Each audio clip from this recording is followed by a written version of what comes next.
கிறிஸ்துவுக்குள் மிகவும் பிரியமான தேவ பிள்ளைகளே, இந்த வார்த்தையை கேட்டுக்கொண்டிருக்கிற எல்லாருக்கும் ஆண்டவராக இயேசு கிறிஸ்துவின் நாமத்தினால வாழ்த்துதல் சொல்கிறேன். இந்த நாள் வசனத்தை தியானிக்கிறதுக்கு முன்பாக ஜெபம் பண்ணி ஆரம்பிக்கிறோம். பரலோக பிதாவே, நன்றியோடு துதிக்கிறோம். ஆண்டவரே, இந்த நாள் ஆண்டவரே நாங்கள் தியானிக்கிற வார்த்தையில் ஆண்டவரே நீங்கள் வெளிப்படும்படியாக நாங்கள் ஜெபிக்கிறோம். உண்மையை நாங்கள் பார்க்க, உண்மையை நாங்கள் தியானிக்க, நீர் எங்களுக்கு வைத்திருக்கிறதை நாங்கள் பெற்றுக்கொள்ள ஆண்டவரே நீங்கள் பலப்படுத்தும்படியாக எங்களுடைய சிந்தை, எங்களுடைய ஆத்துமாவில் கர்த்தர் நீங்கள் வழி நடத்தும்படியாக ஜெபிக்கிறேன். இயேசுவின் நாமத்தினால பிதாவே, ஆமென். இந்த நாளில் ஆண்டவருடைய மகிமையை குறித்து தியானிக்க போகிறோம். அவருடைய மகிமை என்று சொல்லும் பொழுது தேவன் யார், அவர் எப்படிப்பட்டவர், அவருடைய குணாதிசயங்கள், அவருடைய கிரியைகள், அப்புறம் அவருடைய வல்லமை, இது எல்லாமே சேர்ந்தது தான் தேவனுடைய மகிமையாக இருக்கிறது. அந்த மகிமையை 3 விதமாக அதை டிஃபைன் பண்ணலாம்னாக்கா, ஒன்று ஷெகினா மகிமை என்று சொல்லி, இன்னொன்று ஹீப்ரூ வார்த்தையில் க்ளோரி ஆஃப் காபோத் அப்படின்னு சொல்லுவாங்க, காபோத்தின் மகிமை அப்படின்னு சொல்லுவாங்க. இன்னொன்று டோக்ஸா, டிஓஎக்ஸ்ன்னு சொல்லிட்டு 3 விதமான விதங்களில் தேவனுடைய மகிமை வெளிப்படுகிறதா இருக்கிறது. முதலாவது ஒரு வசனத்தை நான் உங்களுக்கு வாசித்து காண்பிக்க விரும்புகிறேன். ரோமர் 3ஆம் அதிகாரம் 23வது வசனம். எல்லாரும் பாவம் செய்து தேவ மகிமை அற்றவர்களாகி. இந்த வார்த்தை பார்த்திங்கன்னா, ஆதியில் தேவன் மனுஷனை சிருஷ்டிக்கும் போது, ஆதாம் ஏவாளை சிருஷ்டிக்கும் போது அவங்களுடைய கீழ்ப்படியாமையினால் அவங்க தேவ சாயலின்படி சிருஷ்டிக்கப்பட்டாங்க. தேவன் அவரோடு கூட வாசம் பண்ணினார். ஆண்டவர் அவங்களோடு கூட நித்தமும் பேசி உறவாடி அவங்க தேவனுடைய மகிமையின் ஃபுல்னஸில் அவங்க வாழ்ந்து கொண்டிருந்தாங்க. அவங்களுக்கு அதை பற்றி விவரமாக தெரியல, பட் அவங்க அந்த பரிபூர்ணத்துக்குள்ளே அவங்க வாழ்ந்து கொண்டிருந்தாங்க. அப்போது பிசாசு தந்திரமாக வஞ்சிக்கப்பட்ட அந்த சூழ்நிலைக்குள்ளே வரும்பொழுது, அவங்க வஞ்சிக்கப்படும் போது கீழ்ப்படியாமையினால் எல்லாரும் தேவ மகிமை அற்றவர்களாகி அப்படின்னு சொல்லி வசனம் சொல்லுது. ஒரு மனுஷனுடைய கீழ்ப்படியாமையினால் தேவனுடைய மகிமையை அற்றவர்களாய் இந்த பூமியில் இருக்க எல்லா மனுஷங்களுடைய வாழ்க்கையும் அப்படியாய் மாறினது. இப்போ தேவனுடைய மகிமையை நாம் அற்றவர்களாகி அப்படின்னும் போது அதை எப்படி தேவன் அதை சரி பண்ணுறாருன்றதை தான் நம்ம இன்னைக்கு பார்க்க போகிறோம். அப்போ தேவனுடைய மகிமை நம்மளை விட்டு போன ஒரு காலங்கள் இருந்தது. அதே மாதிரி நம்மளுடைய வாழ்க்கையிலையும் கூட தேவனுடைய மகிமை சந்திக்கிற காலங்கள் ஒன்று இருக்குது. தேவனுடைய மகிமை நம்ம தெரிந்து கொள்ளாத இருக்கிற காலங்களும் நம்ம வாழ்க்கையில் இருக்குது. இப்போ ஆண்டவராக இயேசு கிறிஸ்துவை அறியாதவங்களா நீங்கள் இருந்தாக்கா, அவங்களுக்கு தேவன் அவங்க வாழ்க்கையில் இருக்காருன்றதே அவங்க தெரியாமல் இருப்பாங்க. அப்போ தேவனுடைய மகிமை என்னன்றதை அவங்க தெரியாமல் இருக்கிறாங்க, அவங்க உணராமல் இருக்காங்க. அவங்களுக்கு அந்த மகிமையை பற்றி தெரியலை. ஸோ தேவனை தெரிந்த பிள்ளைங்களுக்கு அவங்களுடைய தேவனுடைய மகிமையை அவங்க பெற்றவர்களாய் இருக்காங்க. தேவனுடைய மகிமைக்குள்ளே அவங்க இருக்கிறாங்க. இப்போ இதில் நிறைய லெவல் ஆஃப் க்ளோரிஸ் இருக்குது. இப்போ முதலாவது இந்த மகிமைன்ற வார்த்தையை டிஃபைன் பண்ணுறதுக்கு முன்னாடி கிரியேஷனை நீங்கள் பாருங்கள். இந்த உலகம் சிருஷ்டிக்கப்பட்டது, இயற்கை சிருஷ்டிக்கப்பட்டது, சமுத்திரம் உண்டானது, மரங்கள் செடிகள் கொடிகள் சிருஷ்டிக்கப்பட்டது, அப்புறம் வானமும் ஆகாயத்தில் உள்ளவைகளும் சிருஷ்டிக்கப்பட்டது. இதை கொரிந்தியரில் பவுல் எழுதும்போது அழகாக எழுதுறாரு. சூரியனுடைய மகிமை வேற, சந்திரனுடைய மகிமை வேற, நட்சத்திரங்களுடைய மகிமை வேற. நட்சத்திரங்களில் நட்சத்திரங்களுக்கு நட்சத்திரம் மகிமை வேறுபட்டிருக்கும் என்று சொல்லி எழுதுறாரு. அதே மாதிரி சங்கீதங்களிலும் தாவீது எழுதும்போது எழுதுறாரு, விசித்திரமான நட்சத்திரங்களும் அதன் மகிமையும் வித்தியாசமாக இருக்கிறது என்று சொல்லி, அதனுடைய பேர்களும் வேதத்தில் எழுதப்பட்டிருக்கு என்று சொல்லி. இதெல்லாம் கிரியேஷன்ஸ், இதெல்லாம் தேவன் சிருஷ்டித்தவைகள். இப்போ இந்த சிருஷ்டித்தவைகளில் தேவன் என்ன பண்ணியிருக்காருன்னா, அவருடைய மகிமையை இந்த கிரியேஷனில் ஆண்டவர் வச்சுருக்கார். அப்படின்னா ஒன்றை மாதிரியே இன்னொன்று கிடையாது. ஸோ அந்த வேரியேஷன் அந்த பொட்டென்ஷியல் ஆஃப் வேரியேஷன். இப்போ ஒன்றுலேருந்து இன்னொன்று மாறுபடும்படியாக, இப்போ அந்த யூனிக்னஸ் வந்து ஒன்றுக்கு ஒரு தனித்தன்மையை, சமுத்திரத்திற்கு ஒரு தனித்தன்மை, ஆகாயத்துக்கு ஒரு தனித்தன்மை, மரங்கள் செடிகளுக்கு ஒரு தனித்தன்மை, செடிகள் கொடிகளுக்கு ஒரு தனித்தன்மை, இப்போ ஒவ்வொன்றுக்கும் ஒவ்வொரு தன்மைகளை தேவன் கொடுத்துருக்கிறாரு. இப்போ நம்ம அதை தியானிச்சாலே நம்ம தேவன் எப்படிப்பட்டவர் என்பதை நமக்கு ரொம்ப ஆழமாக புரிய வரும். ஸோ அப்போ இந்த கிரியேஷனில் இருக்கிற எல்லா மகிமை காட்டிலும், இப்போ எக்ஸாம்பிளுக்கு உங்களுக்கு புரியணும்னாக்கா, இப்போ சூரியனுடைய மகிமையை நீங்கள் எடுத்துக்கோங்க. சூரியனுடைய வெப்பத்துக்கு முன்பாக நம்ம யாரும் போய் நிற்க முடியாது. அந்த சர்டன் தூரத்திலே நம்ம என்ன பண்ணுவோம், கொஞ்சம் தூரத்திலே அது கிட்ட போகிறதுக்கு முன்னாடியே நம்ம அந்த வெப்பத்தினால நம்ம வந்து என்ன பண்ணுவோம், சுட்டு சாம்பலாக்கப்படுவோம். அதே சந்திரனுடைய மகிமை நீங்கள் பார்த்தீங்கன்னாக்கா அது அவ்வளோ வெப்பம் இருக்காது. ஸோ இந்த வேரியேஷன் இது எல்லாமே என்ன சொல்லுதுன்னா, தேவன் எவ்வளவு பெரியவர் என்பதை நம் புரிந்து கொள்ளும்படியாக இவைகள் எல்லாமே வந்து என்னன்னா மனுஷனுக்காக சிருஷ்டிக்கப்பட்டது, நமக்காக தேவன் சிருஷ்டித்தாரு. இப்போ நம்ம எவ்வளோ விசேஷமானவங்களா இருந்தோம்னாக்கா நமக்கு இப்படிப்பட்ட மகிமையான காரியங்களை தேவன் சிருஷ்டித்திருக்கிறாரு. இதை வந்து கடைசியில் நம்ம கன்க்ளூட் பண்ணும்போது நம்ம யோசிக்கலாம். ரெண்டாவதாக, தேவன் இஸ்ரவேல் ஜனங்களை, தேவன் தம்முடைய ஜனங்களை அவர் தெரிந்து கொள்ளும் பொழுது, அந்த ஷெக்கினா மகிமை தேவன் தெரிந்து கொள்ளும் பொழுது பார்த்தீங்கன்னாக்கா இஸ்ரவேல் ஜனங்களோடு ஆண்டவர் டிராவல் பண்ணுறாரு. வரும்பொழுது என்ன பண்ணுறாருனாக்கா, அவங்கள முன்னாடி அவருடைய மகிமையினாலும் மேகஸ்தம்பத்தினாலும் இரவிலே அக்னி ஸ்தம்பத்தினாலும் தேவன் அவங்கள வழி நடத்தினார் என்று சொல்லி பார்க்குறோம். அந்த வழி நடத்துகிறது வந்து தேவனுடைய மகிமையாக இருக்கிறது. இன்னொன்று, மோசே யாத்ராகமத்தில் வந்து பார்க்குறோம் நம்ம.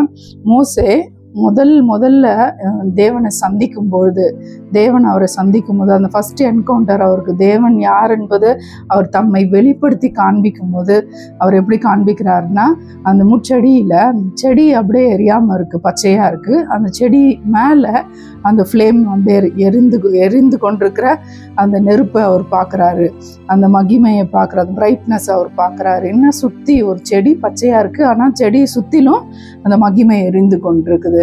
அதே மாதிரி மோசே போய் வனாந்தரத்தில் சீனாய் மழையில் போய் 40 நாள் அவர் ஜபம் பண்ணி தேவனுடைய சமூகத்தில் இருந்து ஜபம் பண்ணிட்டு வரும்பொழுது மோசேனுடைய முகம் தேவனுடைய மகிமையினால பிரகாசித்தது. மோசேனுடைய முகத்தின் பிரகாசத்தை வந்து என்ன பண்ண முடியல, ஜனங்களால் ஏறெடுத்து பார்க்க முடியல. அதனால என்ன பண்ணுவாங்கனாக்கா, மோசே ஜனங்களை பார்க்கும்போது மட்டும் என்ன பண்ணுவார்னா துணி போட்டு அவருடைய முகத்தை அவர் மூடிக்கொள்கிறவராக இருந்தார். இந்த மகிமை வந்து பார்த்தீங்கன்னாக்கா இது லிட்ரலா அப்படின்னா ஒரு மனுஷனுடைய வாழ்க்கையில் வெளிப்படையாகவே அது காண்பிக்கப்பட்டது. அது எல்லாருடைய கண்களுக்கு முன்பாக அது காண்பிக்கப்பட்ட தேவனுடைய மகிமையாக இருக்கிறது.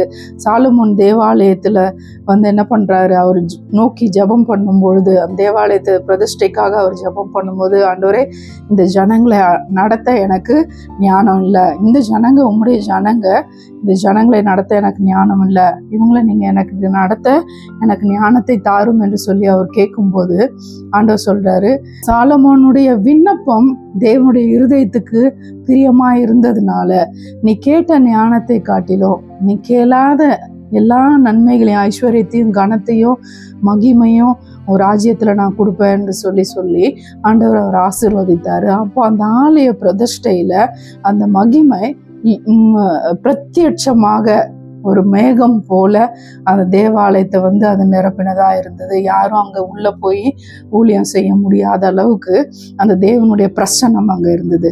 இப்போ இது வந்து பார்த்திங்கனாக்கா அந்த நாட்களில் இதை பார்த்து எல்லாரும் பயப்படுறவங்களா இருந்தாங்க. இது எப்படிப்பட்டதாக இருக்குமோ அப்படின்ற ஒரு பயத்தை உண்டாக்குறதா இருந்துச்சு. மோசேயின் முகத்தை பார்த்து பயந்தாங்க. மோசே முச்செடியில் தேவனுடைய மகிமை வெளிப்பட்டதை பார்த்து பயந்தார். அந்த மாதிரி வந்து இந்த தேவனுடைய மகிமையை பார்க்கும்போது தேவனுடைய பிரம்மாண்டத்தை, அவர் யாரு, அவருடைய பரிசுத்தம், அவருடைய உயிர்ப்பிக்கிற அவருடைய வல்லமை, அவருடைய சகல பிரஸ்தாபத்தை நம்ம பார்க்கும்போது அது மனுஷனுக்கு என்ன உண்டாக்குச்சுன்னா அது பயத்தை உண்டாக்குனதா இருந்தது. இயேசு கிறிஸ்து பூமியில் இந்த வாழ்ந்த நாட்களில், அப்போஸ்தலருடைய நாட்களில், இல்லை புதிய ஏற்பாட்டின் காலத்தில் இயேசு கிறிஸ்து இந்த பூமியில் வந்து வாழும்பொழுது அவர் என்ன அவர் என்ன பண்ணார் அப்படின்னாக்கா, அவருடைய மகிமையை அவர் வந்து என்ன பண்ணுறாருன்னா, முதல்ல கிரியேஷன்ஸ் மூலமாக ஜனங்களுக்காக ஏற்படுத்தின எல்லா மகிமையும் பார்க்கும்படி, ஆனாலும் மனுஷனுடைய அறிவு அந்த மகிமையை யோசிக்க மனுஷனுக்கு தெரியல, அந்த அறிவு பத்தலை. கிரியேஷன்ஸ் மூலமாக ஆண்டவர் காமிக்கிறார் அவருடைய மகிமையை. ரெண்டாவது, இஸ்ரவேல் ஜனங்களோட வனாந்தரத்தில் நடந்து வர்ற நாட்களில் அவர் லிட்ரலாக அவர் என்ன பண்ணுறாருன்னா, அவருடைய மகிமையை வெளிப்படையாக ஒரு க்ளவுடாக, வெளிப்படையாக ஒரு அக்னி ஜுவாலையா, வெளிப்படையா ஒரு மேகமா ஆண்டவர் வந்து வெளிப்படுத்துறாரு. அதையும் பார்த்து ஜனங்களுக்கு என்ன உண்டாகுதுன்னா, பயம் உண்டாகிறதா இருக்கிறது. இப்போ ஆண்டவர் அவருடைய மகிமையை என்ன பண்றாருனாக்கா, அவரே மகிமையாய் இருந்து அவரே அந்த மகிமையை அவர் நமக்கு வெளிப்படுத்தும்படியாக அவர் நம்முடைய சாயலாய் மாறுறாரு. பாருங்க, டிவைனிட்டி வந்து ரொம்ப பெருசு. தெய்வீகம் என்பதும் தெய்வத்துவம் என்பதும் அதை யாராலையும் புரிஞ்சிக்க முடியாது, அதை யாராலையும் விவரிக்க முடியாது. ஆனால் தேவன் வசனம் சொல்லுது, அவர் நம்மை அவருடைய சாயலாகவே சிருஷ்டித்தார் என்று சொல்லி வசனம் சொல்லுகிறது. அப்போது நம்ம அவருடைய மகிமை, அவருடைய சாயலாக இருக்கிறோம். அப்போ நமக்குள்ள அவர் இன்னும் அவரை புரிந்து கொள்ளும்படியாக, இன்னும் தேவனுடைய மகிமையை புரிந்து கொள்ளும்படியாக என்ன பண்றாருனாக்கா, அவராகவே நமக்காக, அவர் நம்மை போல ஒரு மனுஷனாய் அவர் வருகிறாரு. இது வந்து யோவான் 17ஆம் அதிகாரம் 22வது வசனத்தை வந்து நான் உங்களுக்கு காண்பிக்க விரும்புகிறேன். நாம் ஒன்றாய் இருக்கிறது போல அவர்களும் ஒன்றாய் இருக்கும்படி நீர் எனக்கு தந்த மகிமையை நான் அவர்களுக்கு கொடுத்தேன். இது வந்து யோவான் 17:22. இன்னொன்று யோவான் 17, அதே 17ஆம் அதிகாரம் 10வது வசனம் பாருங்க. என்னுடையவைகள் யாவும் உம்முடையவைகள், உம்முடையவைகள் என்னுடையவைகள், அவர்களில் நான் மகிமைப்பட்டிருக்கிறேன் என்று ஆண்டவர் சொல்றாரு, இயேசு கிறிஸ்து சொல்றாரு. இப்போ இந்த ரெண்டு விஷயமும் பார்த்தீங்கன்னா, அவருடையதெல்லாம் நம்முடையதாய் தேவன் மாற்றும்படி, தேவனுடையது எல்லாமே நம்முடையதாய் மாற்றும்படி அவர் இந்த பூமிக்கு வந்தார். நம்மளை பிள்ளைகளாக்கினார், நமக்காக ரத்தம் சிந்தினாரு, நமக்காக எல்லாத்தையும் அவர் செய்து முடித்து வைத்து விட்டு, அதை விசுவாசிக்கிறவங்களும் அதுல வாழணும்னு விருப்பப்படுறவங்க அந்த மகிமையை சுதந்திரிக்கிறவர்களா இருக்கிறாங்க. ஹல்லேலூயா. யோவான் 17:22 நாம் ஒன்றாய் இருக்கிறது போல இவர்களும் ஒன்றாய் இருக்கும்படி அந்த மகிமையை நான் அவர்களுக்கு கொடுத்தேன். அந்த மகிமை அப்படின்னு பார்த்தீங்கன்னாக்கா, இப்போ இதை இன்னொரு டைமென்ஷனில் உங்களுக்கு புரிய வைக்கணும் அப்படின்னாக்கா, இப்போ வந்து எக்ஸாம்பிளுக்கு லைட் எடுத்துக்கோங்க, பல்பு எடுத்துக்கோங்க. இப்போ பல்பு வந்து பார்த்தீங்கன்னா 0 வாட்ஸ்லேருந்து இருக்குது, அதுக்கு எத்தனை வாட்ஸ் வேணால் இருக்குது, அதுக்கு வந்து லிமிட் இல்லை. இப்போ 0 வாட்ஸ் கொடுக்குற வெளிச்சத்தை ஒரு 1000 வாட்ஸ் பல்பு கொடுக்காது, ஒரு 1000 வாட்ஸ் பல்ப் கொடுக்குற வெளிச்சத்தை 0 வாட்ஸ் கொடுக்காது. ஸோ அப்போ வந்து இந்த பல்பு 0 வாட்ஸுக்கு இவ்வளோதான்ற ஒரு கெப்பாசிட்டி இருக்குது, 1000 வாட்ஸுக்கு இவ்வளோதான்ற ஒரு கெப்பாசிட்டி இருக்குது. ஸோ இந்த மகிமை வந்து என்னன்னாக்கா, தேவனுடைய இன்ட்வெல்லிங் ப்ரெசன்ஸ், அவருடைய மகிமை நமக்குள்ளே வாசமாக இருக்கும்படியாக அவர் பூமிக்கு வந்தார். இப்போ வந்து ஆண்டவர் பரலோகத்திலிருந்தே ஜனங்களை மீட் பண்ணி, ஜனங்களுக்கு வார்த்தையினால் பேசி, ஜனங்களை சிருஷ்டித்து, அவங்களுக்கு இன்ஸ்ட்ரக்ஷன் கொடுத்து, அவங்கள வழி நடத்த அவர் ட்ரை பண்ணும்போது அது எல்லாமே ஜனங்களுக்கு எப்படி இருந்ததுன்னா, அப்படின்னா பழைய ஏற்பாட்டு காலத்தில் ஜனங்களுக்கு நியாயப்பிரமாணம் கொடுத்ததாகட்டும், தேவனுடைய மகிமை சீனாய் மலையில் வந்து இறங்கும் போதும் அவருடைய சத்தம் இடி முழக்கத்தை போல இருக்குது, அவருடைய வார்த்தை நாங்கள் ஜனங்கள் எல்லாரும் என்ன பண்ணாங்கன்னா, காதை பொத்திக்கிட்டு நாங்கள் ஆண்டவர்கிட்ட பேச மாட்டோம், எங்களுக்கு பயமாக இருக்குது. ஸோ அப்போ வந்து பரிசுத்தமும் மகிமையும் வல்லமையும் நிறைந்த ஒன்று, பாவமும் பிரச்சனையும் நிறைந்த ஒன்றை சந்திக்கும் போது அது என்ன ஆகும்னா, அங்கே வந்து ஒரு கொலாப்ஸ் ஆகும், அங்கே வந்து ஒரு பெரிய அழிவு உண்டாகும், ஒரு சேதம் உண்டாகும். அதனால இயேசு கிறிஸ்து என்ன பண்ணாருன்னா, அவர் பிதாவாகிய தேவன் என்ன பண்ணார்னா, அவர் தம்முடைய குமாரனாகிய இயேசு கிறிஸ்துவை அவர் வந்து என்ன பண்ணுறாருன்னா, அவருடைய எல்லா மகிமையையும் டைல்யூட் பண்ணி நமக்கு மாம்ச சாயலாய் அவரை நமக்கு கொடுத்தாரு. ஹல்லேலூயா. இதை தியானிக்கும் போதே அது அவ்வளோ பவர்ஃபுல்லாக இருக்கும். இன்னொன்று, அதை போய் பற்றிக்கொள், அதை போய் பெற்றுக்கொள்றதும் கூட எல்லாத்தையும் அவர் போய் வாங்கி பெற்றுக்கொண்டு வச்சுட்டு இதை நீ எடுத்துக்கோ அப்படின்னு சொல்லி ஆண்டவர் அந்த மகிமையை நமக்கு இலவசமாய் கொடுத்தாரு. பாருங்க, கிஃப்ட் கொடுக்கறதோ இல்லை ஒரு ஆஸ்தி கொடுக்கறதோ பணம் கொடுக்கறதோ இதெல்லாம் இயல்பான காரியம். அதெல்லாம் மனுஷங்க ஒரு வேளை செய்ய முடியும், பண்ண முடியும். ஆனால் நம்மளை அவர் எவ்வளவாய் நேசித்தார்னா அவர் அவருடைய ஸ்தானத்தை விட்டு இறங்கி நம்மளை அவருடைய பிள்ளைகளாய் ஆக்கும்படிக்கு, நம்மளை சேர்த்து கொள்ளும்படிக்கு, அதோடு கூட அந்த மகிமைக்குள்ள நம்ம வாழும்படிக்கு அவர் நமக்கு அதை ஏற்படுத்தி கொடுத்தாரு. ஏன்னா அவருக்கு பிள்ளைகள் வேணும், அவருக்கு நம்ம வேணும்ன்றதுனாலதான் அவர் நம்மளை முதலாவது சிருஷ்டித்தார். ஹல்லேலூயா. இந்த வார்த்தையை கேட்டுக்கொண்டிருக்கிற யாரா இருந்தாலும் சரி, நீங்க எப்படிப்பட்ட வாழ்க்கையில இருந்தாலும் சரி, இந்த பூமியில மனுஷன் ஒரு குழந்தை, ஒரு மனுஷனா ஒரு ஜீவன் உண்டாகும் போதே அது தேவனுடைய நோக்கம் இல்லாம சித்தம் இல்லாம அது உண்டாகிறது இல்லை. ஸோ இந்த மனுஷனை தேவன் சிருஷ்டிக்கும் போது அவங்களுடைய வாழ்க்கையில ஒரு பெரிய தேவனுடைய பவர், தேவனுடைய சித்தம், தேவனுடைய பிளான் அவங்க வாழ்க்கையில இருக்கிறது. இப்போ உங்களுடைய வாழ்க்கையில நீங்க இந்த மகிமை பாத்தீங்கன்னாக்கா இது வேறுபடுகிறதா இருக்கிறது. இதுல வேரியேஷன்ஸ் இருக்கு. இன்னைக்கு ஊழியக்காரங்களுக்கு கூட நிறைய பேர் இருக்காங்க. இப்போ ஊழியக்காரங்கள்ல கூட பாத்தீங்கன்னாக்கா இந்த மகிமை ஒவ்வொருத்தவங்களுக்கு ஒவ்வொரு விஷயங்களிலும் அது வேறுபடுகிறதா இருக்கிறது. அப்போ இந்த மகிமை ஏன் வேறுபடுகிறது? இப்போ இந்த மகிமையை தேவன் ஒவ்வொருத்தவங்க மூலமாகவும் தேவன் அவருடைய வேரியேஷனை தான் ஆண்டவர் காமிக்கிறாரு. இப்போ ஆரஞ்சுல 10-11 சொலை இருக்கிற மாதிரி ஒவ்வொரு டைமென்ஷன்லயுமே தேவன் தம்முடைய மகிமையை தான் வெளிப்படுத்துகிறாரு.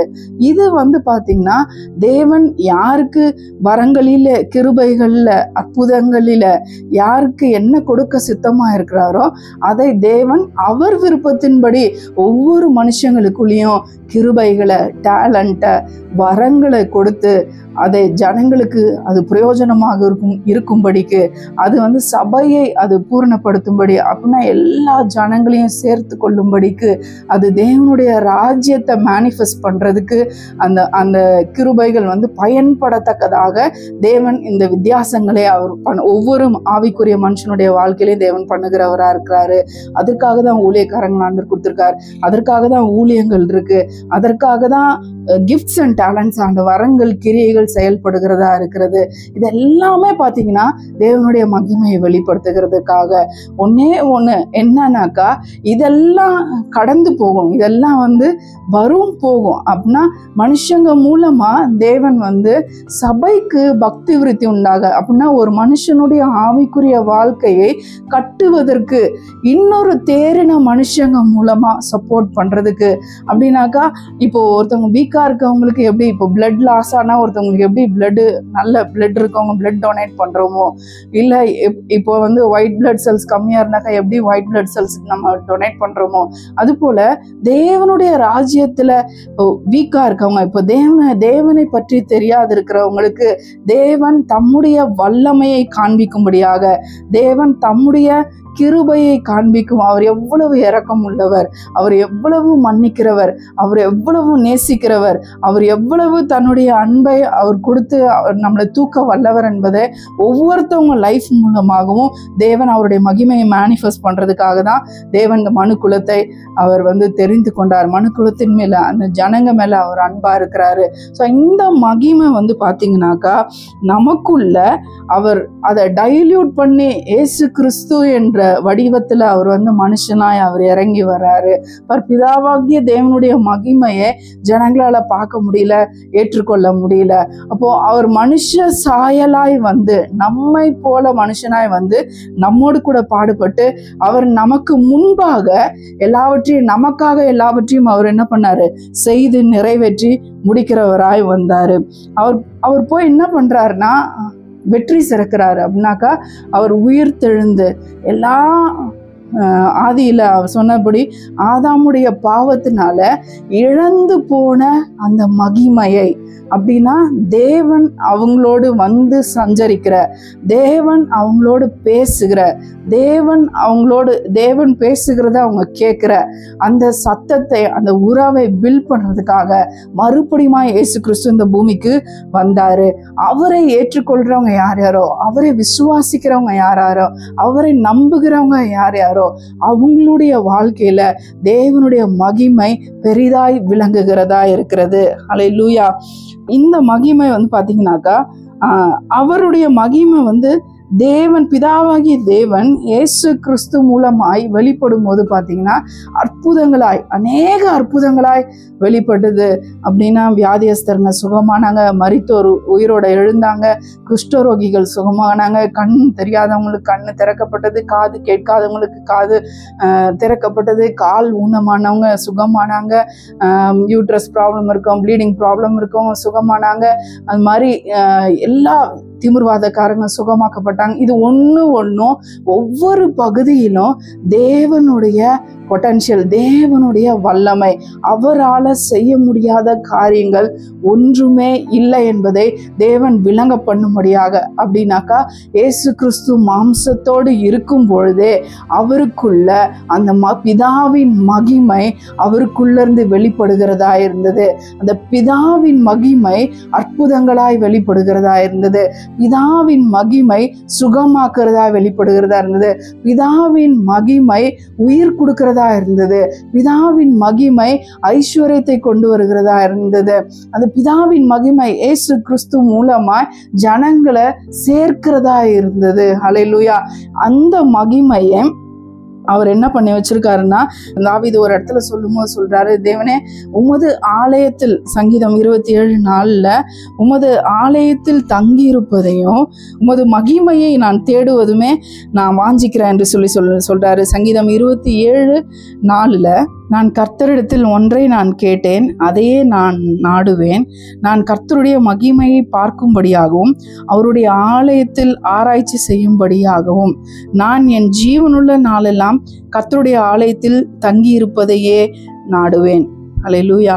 இங்க தாவீது சொல்றாரு, கர்த்தருடைய ஆலயத்தில் தங்கி இருப்பதையும் அவருடைய மகிமையை குறித்து அவர் ஆராய்ச்சி செய்கிறாராம்.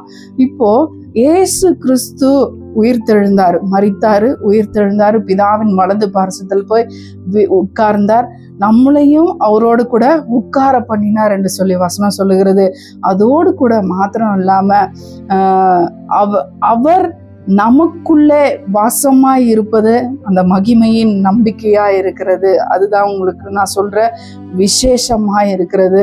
கொலோசியர் 1:27 புறஜாதிகளுக்குள்ளே விளங்கின இந்த ரகசியத்தில் உள்ள மகிமையின் ஐஸ்வர்யம் இன்னதென்று தேவன் தம்முடைய பரிசுத்தவான்களுக்கு தெரியப்படுத்த சித்தமானார். கிறிஸ்துவானவர் மகிமையின் நம்பிக்கையாய் உங்களுக்குள் இருப்பதே அந்த ரகசியம். அல்லேலூயா.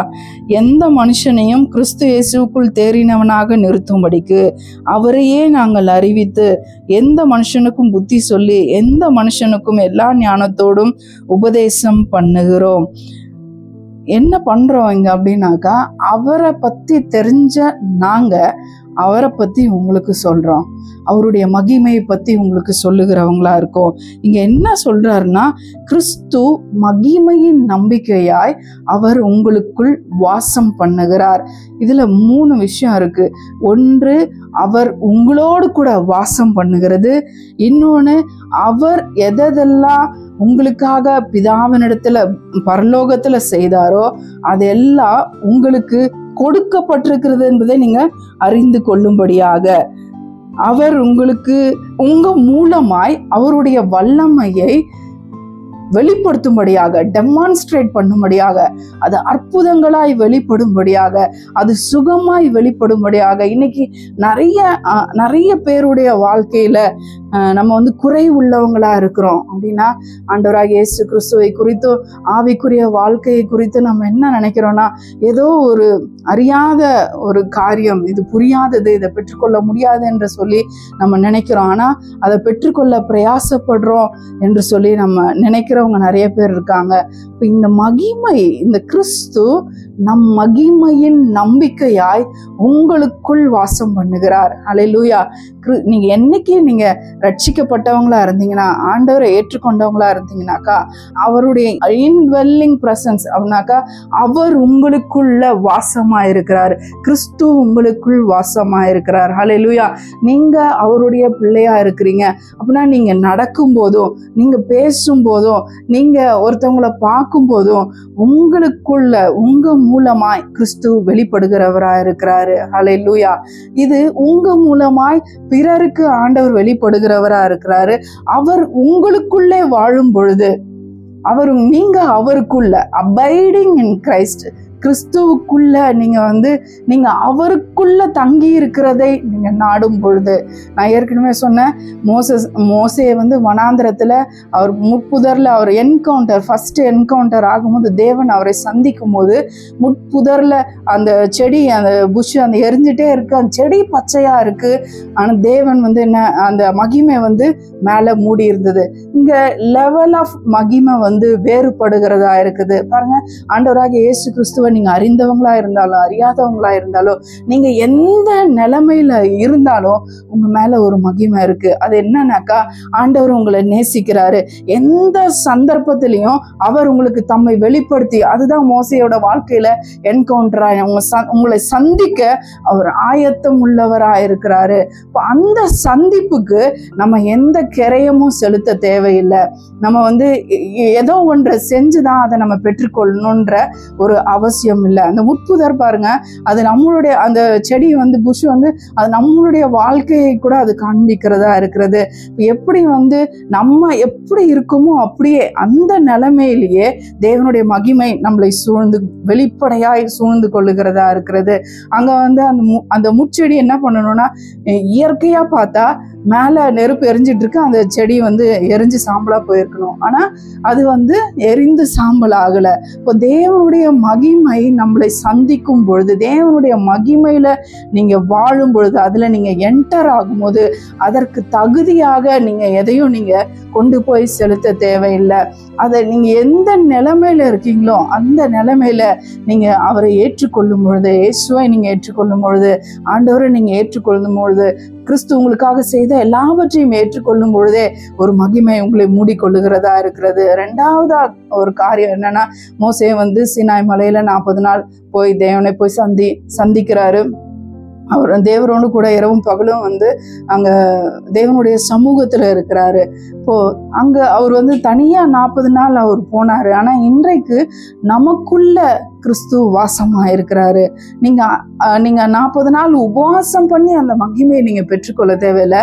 நீங்க அனுதினமும் நீங்க அவருக்குள்ள வாழ்ற, நான் உட்கார்றது அவர் கிருபை, நான் உட்கார்றேன், நான் எழுந்திருக்கிறேன், நான் படுக்கிறேன், நான் நித்திரையா இருக்கிறேன், இதுதான் தாவீது அதிகமாய் தியானித்த மனுஷனா இருந்தாரு.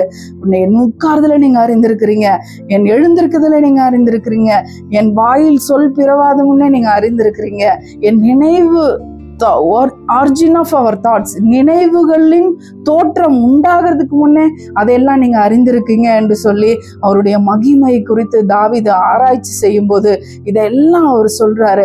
ஆண்டவரே, உமக்கும் மறைவாக எதுவுமே இல்லை என்று சொல்றாரு. அப்போ நீங்க நல்லா தெரிஞ்சுக்கோங்க, உங்க வாழ்க்கையில உங்களுக்கு அவருக்கு மறைவானது, அவருக்கு தெரியாதது, அவரால் பண்ண முடியாதது ஒரு காரியமும் நம்ம வாழ்க்கையில இல்லவே இல்லை.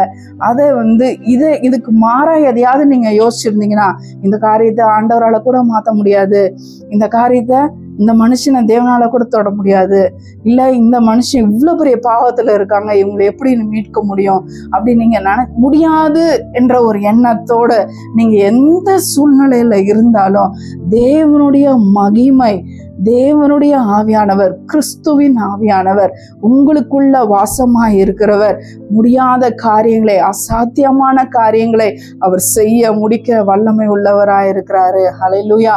அவர் உங்களுக்குள்ள இருக்கும் பொழுது, இன்னொரு வசனம் 2 கொரிந்தியர் 4:6 இப்படியா சொல்லுது, இருளில் இருந்து வெளிச்சத்தை பிரகாசிக்க சொன்ன தேவன் இயேசு கிறிஸ்துவின் முகத்திலுள்ள தமது மகிமையின் அறிவாகிய ஒளியை தோன்ற பண்ணும் பொருட்டாக எங்கள் இருதயங்களிலே பிரகாசித்தார்.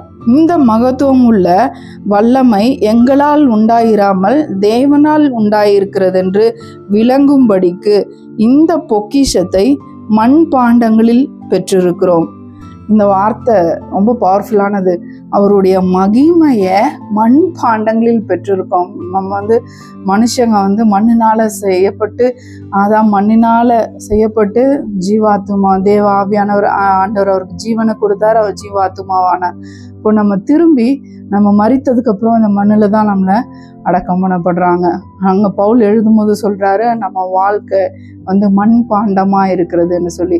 இந்த மண் பாண்டத்துக்குள்ள அவருடைய மகிமையின் சாயலை ஆண்டவர் நமக்குள்ள வச்சிருக்கிறாராம். கிறிஸ்துவின் மகிமையின் சாயல் அப்படின்னா அவரு எப்படி சொல்றது, அவருடைய எல்லாவற்றையும் செய்யக்கூடிய சத்துவத்தை தேவன் கிறிஸ்துவின் மூலமாய் அவரை விசுவாசிக்கிற நமக்குள்ள அவர் வைத்திருக்கிறார் என்பதை நீங்க என்னைக்கு விசுவாசிக்கிறீங்களோ அன்னைக்கு உங்க லைஃப் டிரான்ஸ்ஃபார்ம் ஆகுறதா இருக்கிறது. ஹல்லேலூயா.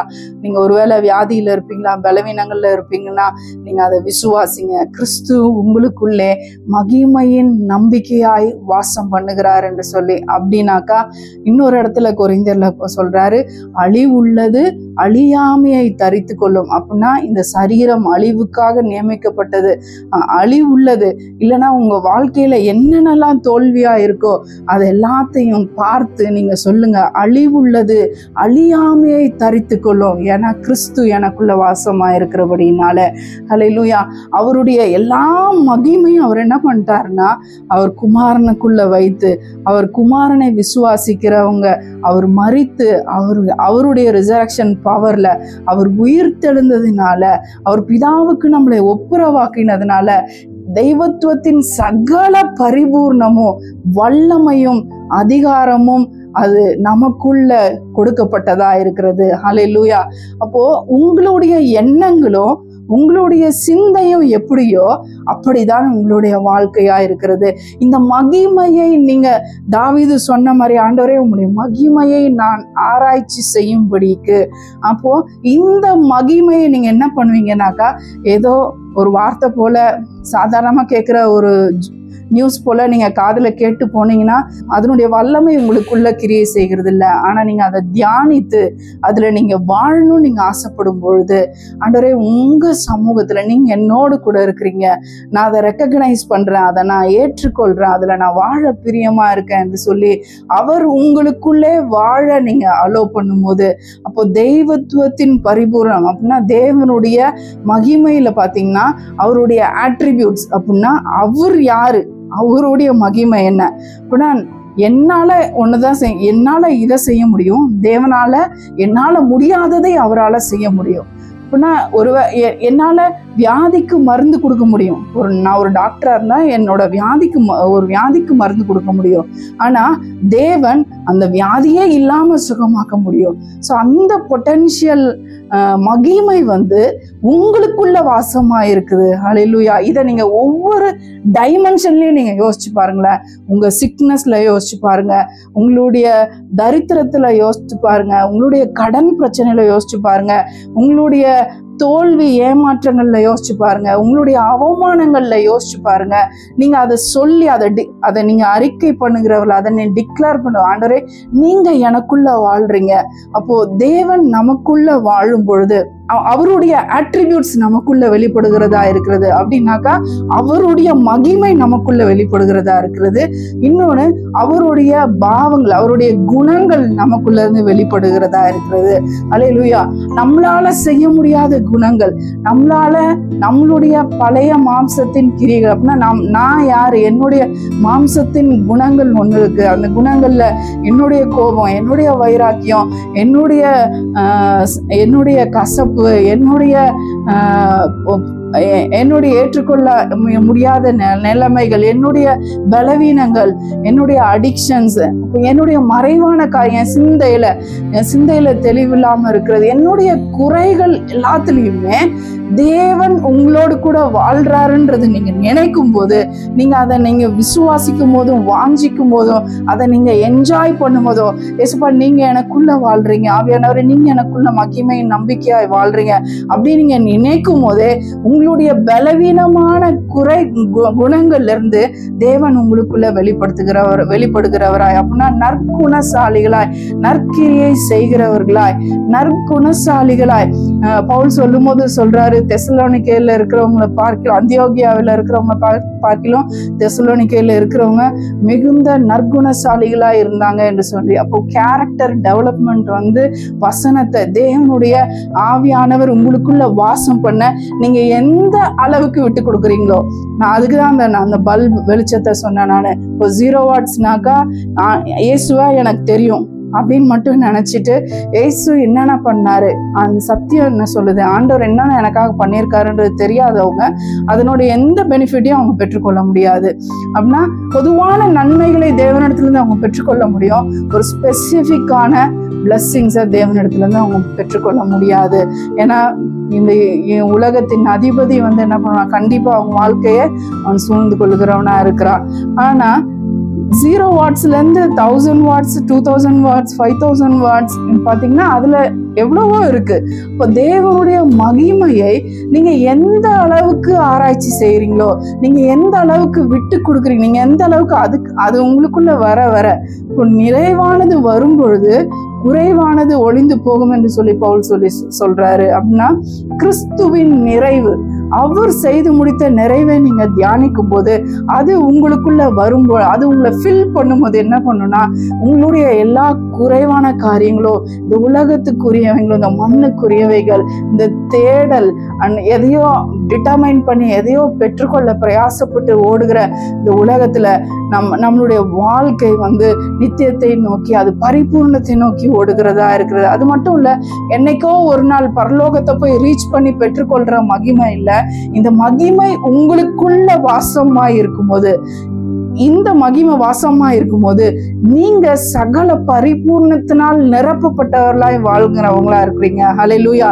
இன்னைக்கு நிறைய கிறிஸ்தவனுடைய மனநிலையில இது அதிகமா போறதே கிடையாது, இந்த பகுதியை நம்ம தியானிக்கிறதே கிடையாது. அவர் மகிமையின் நம்பிக்கையாய் எனக்குள் வாசம் பண்ணுகிறார். அவர் என்ன, he is, அவரே நமக்குள்ள வாசம் பண்ணுகிறார். அவருக்குள்ள நம்ம இசைந்து இருக்கும் போது அவர் எப்படி இருக்கிறாரோ அப்படியே நாம இருக்கோம். அப்படின்னா ஆண்டவர் அன்பா இருக்கிறார், நான் அன்பா இருக்கிறேன், என்னிடத்துல இருந்து அன்பு வெளிப்படுகிறது தேவன் எனக்குள்ள இருக்கிறதுனால. அப்போ அவர் சுகமாக்குகிறவரா இருக்கிறாரு. அதனால இன்னைக்கு நிறைய பேர் அவரை விசுவாசிக்கிறவங்க பேர்ல இருந்து அவங்க ஜெபிக்கும் போது நிறைய சுகம் நடக்கிறதா இருக்குது, நிறைய அற்புதங்கள் நடக்கிறதா இருக்குது. அதனால அது ஒண்ணு மட்டும் ஸ்பெஷல் இல்ல, அன்பும் ஸ்பெஷலு, சுகமும் ஸ்பெஷலு.